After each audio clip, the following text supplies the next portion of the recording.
Good morning, everyone. I'm Bali Dito Lumpines, and together with Miss Moralde and Mr. Paboyo, we're going to tackle about the world of C. elegans as a model organism. Now, the content of this report will be as follows. First, we're going to determine the characteristics of C. elegans and its ontogenetic development. And also, we're going to question as to why C. elegans are being chosen as a model organism and what particular biological research studies they are usually used.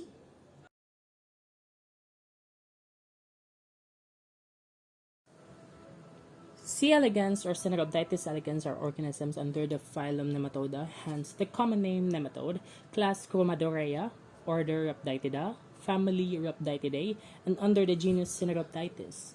The name C. elegans came from the a unified Greek word "seno," which means recent, and Rhabditis, which means rod-like, and a Latin word "elegans," which means elegant. They are free-living organisms, which means they don't need any symbiotic relationship with other organisms. They can live on their own, and they are commonly found in temperate soils and utilizes bacterial food as a variable. That is why they can be cultured in a bacteriophile petri dish. C. elegans are unsegmented pseudocoelomate, an invertebrate animal with a three-layered body and a pseudocell, and with that, they lack skeletal, respiratory, and a vascular blood system. C. elegans have male and hermaphrodite sexes. However, majority of the C. elegans are hermaphrodite, meaning they have complete reproductive organs, or they can self-fertilize since they can produce both female and male gametes. These 1 millimeter long microscopic nematodes have a rapid 3-day life cycle, in which 16 to 20 hours of it spend their period of embryogenesis. It also has an average lifespan of 2 to 3 weeks at 20 degrees Celsius. In history, the C. elegans was the first multicellular organism to have its whole genome sequenced. Both male and hermaphroditic nematodes have 5 pairs of somatic chromosomes. However, hermaphroditic nematode has an additional 2 sex chromosomes, the XX, while male nematodes has an additional 1 sex chromosome, or the X.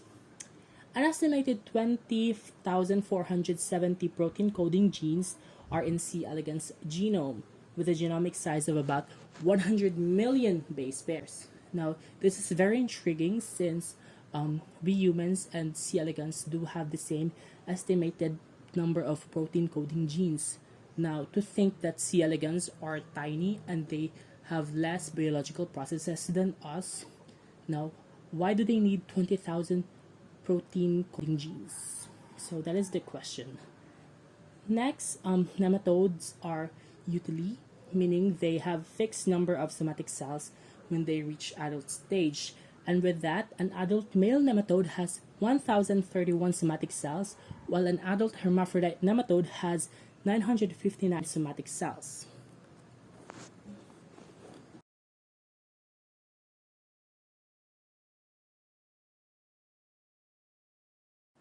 Now let's proceed with the ontogenetic development of the C. elegans. Let's start with gametogenesis, more specifically the spermatogenesis. Spermatogenesis creates sperm from undifferentiated germ cells. Both hermaphrodites and male C. elegans engage in spermatogenesis. Both sexes initiates the production of male gametes during the L4 larval stage and will continuously produce if needed.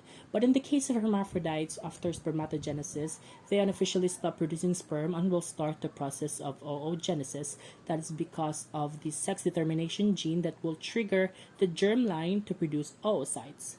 Both male and hermaphrodites can make sperm in the gonad, but hermaphrodites continue the spermiogenesis, or the maturation of spermatids, in spermatheca and store them there. Males store their spermatids in seminal vesicle. Now, the primary spermatocyte initially forms in sicytium in a cytoplasmic core called rachis. There, they mitotically divide to regain the number of primary spermatocytes, just like in humans. The primary spermatocytes will then enter meiosis 1, where they bud off in the rachis and develop from 4 end primary spermatocytes to 2 diploid secondary spermatocytes, and will proceed to meiosis 2. In meiosis 2, they produce 4 haploid spermatids. Each spermatid will form from a nucleate residual body. Spermiogenesis stage is where spermatids become spermatozoans or sperm and will mature and develop a shoot of pod for movement. Now let's proceed with oogenesis now. Oogenesis, as we all know, is the process of forming an ovum. And in C. elegans, it is derived from a tissue called the germline that can only be observed in hermaphrodite C. elegans. This process starts in adult stage after the formation of spermatozoon in hermaphrodites and will continue to produce in adulthood. The production takes place in both anterior and posterior gonadal arm, as you can see here. And the process starts by mitotically dividing the primary oocytes to regain the number of oocytes. Then, they will start the process of meiosis very slowly. In Pachytene stage of process of prophase 1, oocytes synthesizes cytoplasmic contents. Do you remember maternal regulation? Now, this is the cytoplasmic determinants that is very important for cell differentiation. Proteins and messenger RNA will be synthesized by this particular stage. Now, other oocytes do not develop further since they undergo cell death to provide rooms for the remaining oocytes to grow. Just like in humans, where we tend to ovulate 12 to 20 oocytes, however, there will be one dominant oocyte who can survive during the process. Now, oocytes then produce sheath cells to uptake yolk proteins. These yolk proteins will be synthesized in the intestines. As the oocyte fertilizes with an interaction with the sperm cell, meiosis progresses and will undergo 2 rounds of cell division. Now, what's interesting in the oogenesis in C. elegans is that you can't finish oogenesis unless you finish fertilization first. So you'll be fertilized first and then you'll finish oogenesis. Now, after fertilization, the first division of meiosis will happen, and it will produce a large diploid oocyte and a tiny diploid polar body. Well, as you all know, that polar body will be disregarded. The large diploid oocyte will then undergo meiosis 2, wherein it produces a large haploid oocyte and a haploid polar body, just like in humans. Now let's proceed with the fertilization in C. elegans. And in nematodes, they have this internal type of fertilization, though we have 2 kinds, the self-fertilization, which is common in hermaphrodite, and cross-fertilization, wherein male can inseminate the hermaphrodite. I've read that there's no such thing as hermaphrodite to hermaphrodite, since only the male can find the hermaphrodite, since they have these receptors. Now, when the male recognizes a hermaphrodite nematode, it will search for its vulva, and that is where the male releases the sperm by using its tail where the vas deferens is located, and this will be assisted by the spicules. As the sperm enters the vulva, it will then travel in the spermatheca where hermaphroditic sperm is located. The egg becomes fertilized by rolling in the spermatheca. When a sperm fuses with the egg, the newly fertilized egg will then rapidly synthesizes chitin to avoid polyspermy. The fertilized egg will then undergo early meiotic division, as what I've said, and will be extruded in the vulva or in the uterus. Now the next stage will be the cleavage, wherein we're going to distinguish what part of the embryo or the body will be the anterior, the posterior, the dorsal or ventral axis. Now, after fertilization, the single-cell zygote begins a series of mitotic divisions.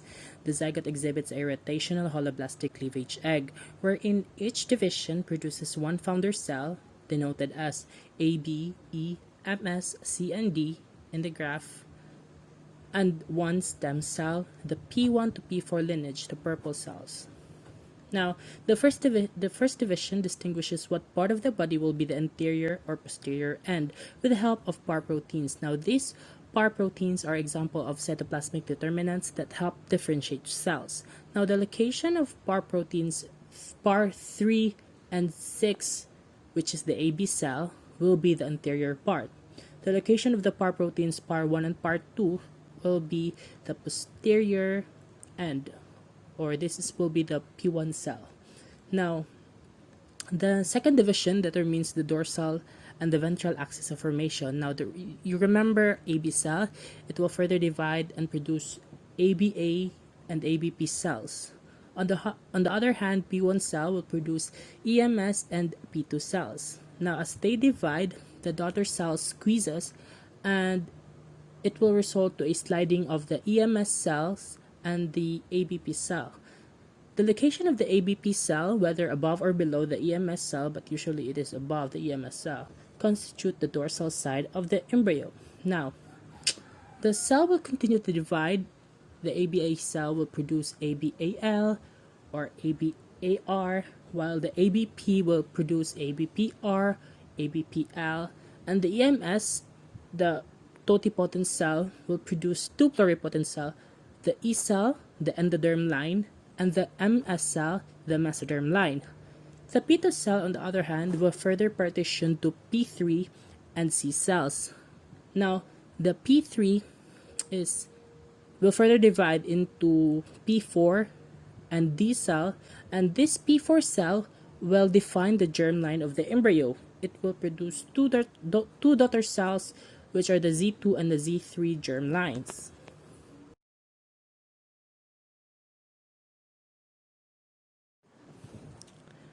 Now let's have gastrulation, and this particular stage will start when the embryo reaches 26 cell.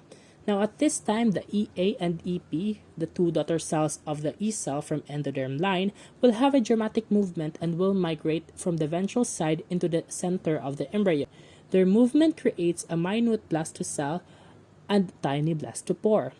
The blastopore eventually forms the mouth in organogenesis, since C. elegans are species of protostomes, unlike the deuterostomes whose blastopore will form the anus. The P4 cell will also migrate in the blastopore under the gut primordium or the E cells. The mesodermal cells will move inward from the anterior side of the blastopore, while the C and D derived muscle precursors enter from the posterior side.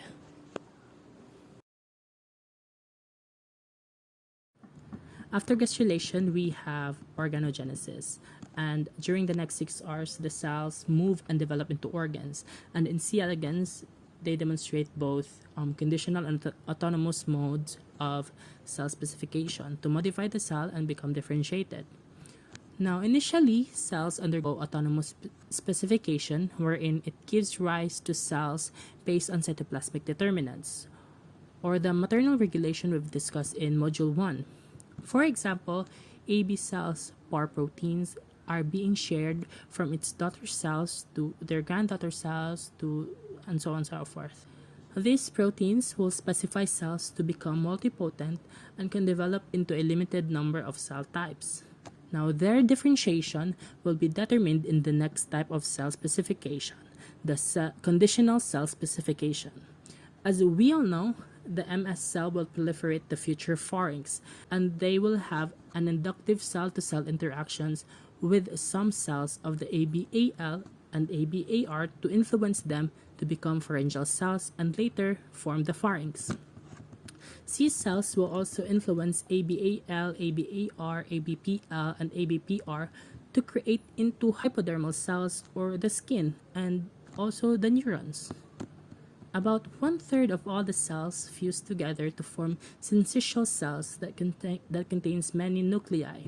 The 186 cells that comprise the hypodermis of the nematode fuse into 8 syncytial cells, and this cell fusion is also seen in the vulva, uterus, and pharynx. It seems that fusion prevents individual cells from migrating beyond their normal borders, like in the vulva, where fusion prevents hypodermis cell from adopting a vulval fate.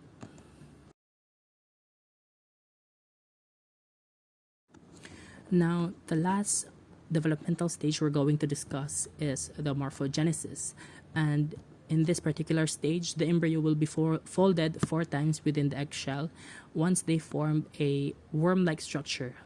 The first fold, the comma, or the 1.5 fold, the 2 fold, the 3 fold, all these folds will decrease the circumference of the embryo and will lengthen and elongate it. And this process is called elongation. The next stage is the quickening, wherein the worm can move within the egg. The embryo squeezes and wriggles, and these activities will further elongate the nematode. Hatching is the next event, where the embryo contains 600 cells and the embryo breaks through the eggshell to emerge in the world and begin its first larval stage. Now, the hatching in humans is different in C. elegans, since in humans, the zona pellucida will disintegrate to release the embryo.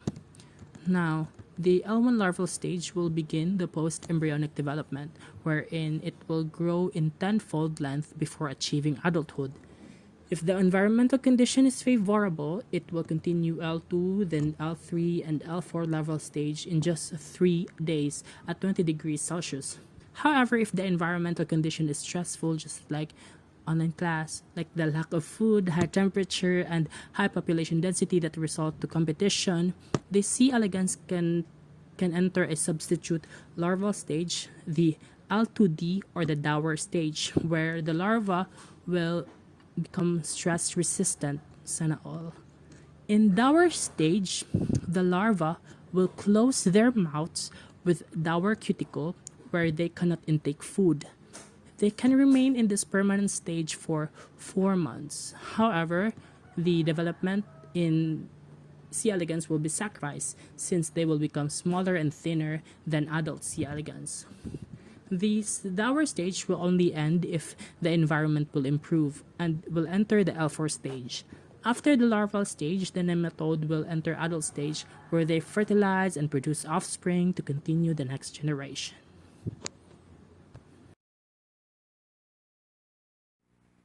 C. elegans is a model organism. Caenorhabditis elegans is a primitive organism that exists and shares many of the essential biological characteristics of the human biology. C. elegans is an excellent model system for studying and learning because it is one of the simplest and extensively studied organisms. C. elegans was the first multicellular organism to have its genome sequenced, with a sequence completed in 1998. Why is C. elegans a model organism? First, the nematode worm Caenorhabditis elegans is either male or hermaphrodite. C. elegans has 2 sexes, males with a single X chromosome and the hermaphrodites with 2 X chromosomes, while C. elegans hermaphrodites can be thought of as females that make some sperm. This can be an advantage, especially in studying genetics, to better understand the phenomena of having both sexes. This can also be an easier way to mate and fertilize the ovum of the nematode. Second, each worm is made up of about 1,000 somatic cells, and a third of which are nerve cells, and about the same number of germ cells in the gonad. The 959 somatic cells in the hermaphrodite represents a wide variety of tissues from all 3 germ layers, and the developmental biology of C. elegans has been traced from zygote to adult. Of the 959 somatic cells of the hermaphrodite, 300 of which are neurons that are already known and whose connectivity has been elucidated already. Neural structures include a battery of sense organs in the head, which mediate responses to taste, smell, temperature, and touch, and although C. elegans has no eyes, it can respond slightly to light. Third, C. elegans can be grown cheaply and in large numbers on plates. C. elegans were usually grown on Petri plates. Thus, C. elegans provides the researcher with ideal compromise between complexity and tractability. It produces 300 to 1,000 offsprings within a reproductive cycle of only 3.5 days at a room temperature, and that is capable of both internal self-fertilization and cross-fertilization. Fourth, although C. elegans is a relatively simple organism, many of the molecular signals controlling its development are also found in more complex organisms like humans. C. elegans have neurons, skin, gut, muscles, and other tissues that are very similar in form, function, and genetics to those of humans. About 35% of C. elegans genes have human homologs. Remarkably, human genes have been shown repeatedly to replace their C. elegans homologs when introduced to C. elegans. Conversely, many C. elegans genes can function similarly to mammalian genes. Fifth, many of the genes in the C. elegans genome have function counterparts in humans, which makes it an extremely useful model for human diseases. C. elegans mutants can be screened with thousands of potential drugs for important diseases. C. elegans provide models for many human diseases, including neurological disorders, congenital heart disease, and kidney disease, counteracting the effects of aging in humans, as well as providing clues about cancer, diabetes, and other diseases.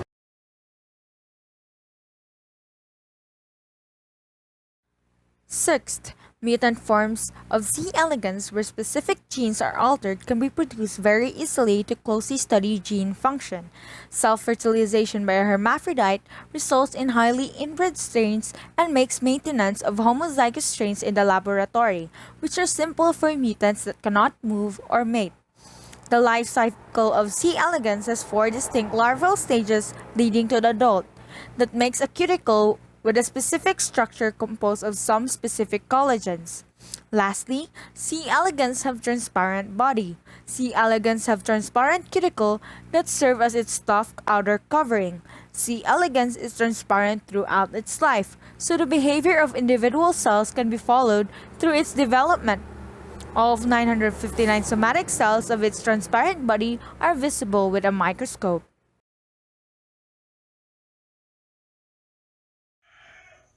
From all the details discussed by my groupmates regarding C. elegans, it all now comes down to its application and research studies. As what is known, Sidney Brenner used C. elegans as his study model around 1965 for animal development and behavior, which has led to magnificent discoveries that paved the way for multiple related researches involving the organism as well as the consideration of this as a model organism. To elucidate on this matter, there are researches done in different fields of science, such as developmental studies, neurological research, genetics and cytology, medicine and pathology, aging research, and generative studies, that utilize the C. elegans as their model organism, but is mostly used in the fields of developmental biology and biomedicine. To cite some examples regarding this matter, here are three articles that have utilized C. elegans as their model organism.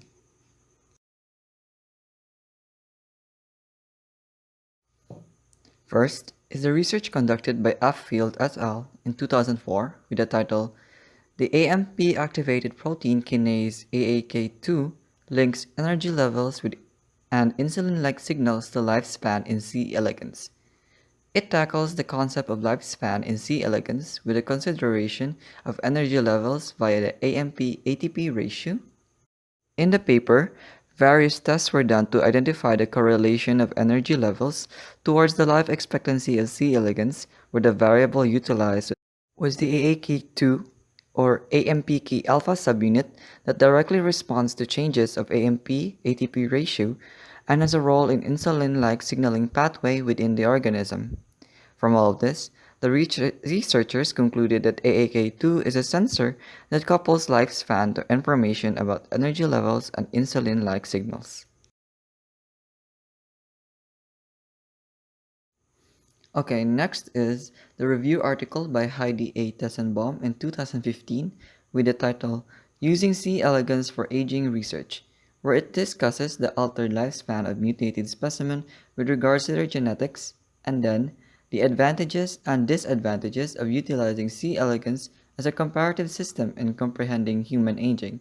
In these studies, a lot of details were discussed, such as historical details of C. elegans mutants that had different overall behavior and morphology, to the creation of a method in measuring the lifespans of these mutants, which could be beneficial to aging researches.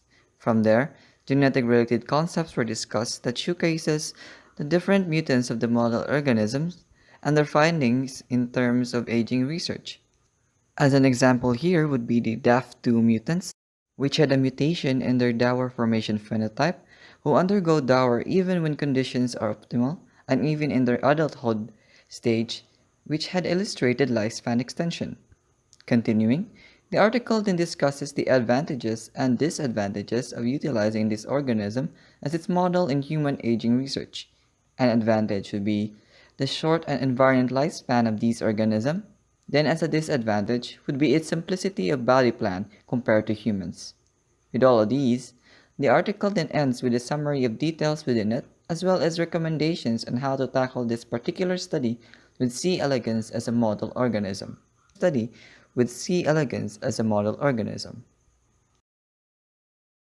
Last is the review article with the title Transgenic C. elegans as a Model in Alzheimer's Research, created by Wu and Lu in 2005, where it discusses the utilization of transgenic C. elegans as the optimal in vitro and in vivo model for Alzheimer's disease to relate A beta expression with its toxicity that may underlie in the disease's pathology. They tried out various models other than C. elegans, such as the fruit fly or the Drosophila melanogaster, and the mouse or the mus musculus, but C. elegans had the most significant results in terms of their research and is more efficient compared to the other two with the characteristics it possessed. With the transgenic C. elegans, there were results that supported the current theory on A beta induced oxidative stress and subsequent neurodegeneration in AD.